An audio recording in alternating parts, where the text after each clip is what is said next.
पहिल्यांदाच मला धुळे जिल्ह्यातील इतक्या अ, शेवटचं गाव आहे या जिल्ह्यातलं, सातपुड्याच्या पायथ्याशी असलेलं.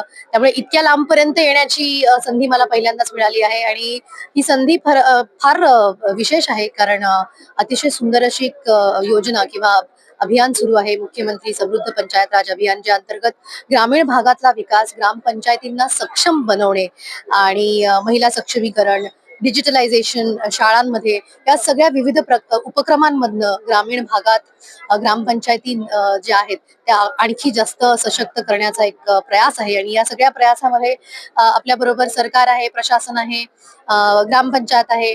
तर मला असं वाटतं आम्हा कलाकारांनी देखील हातभार आपला लावला पाहिजे. त्यामुळे तो जो काही छोटा मोठा सहभाग आहे तो आमचा आहे.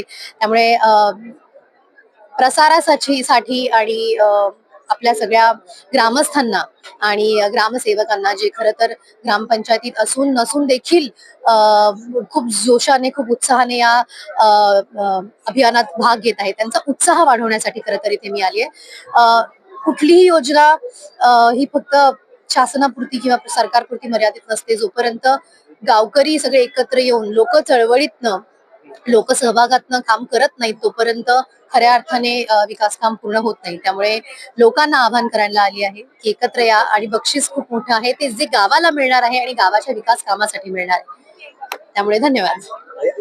सुंदर आहे. खूप चांगले गुण त्यांना आतापर्यंत मिळालेले आहेत. 31 तारखेपर्यंत आणखी वेळ आहे. विकास कामाची चालना आणखी जोरात पुढे जाऊ देत.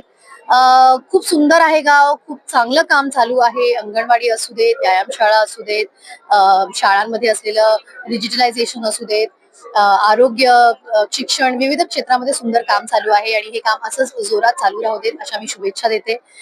पहिल्यांदाच इतक्या आदिवासी भागामध्ये येण्याची देखील संधी मिळाली. त्यामुळे आदिवासी भागातला जी संस्कृती आहे ती टिकवून देखील विकास काम कसं एकत्र चालू राहू शकतं, हे या गावाकडनं शिकण्यासारखं आहे.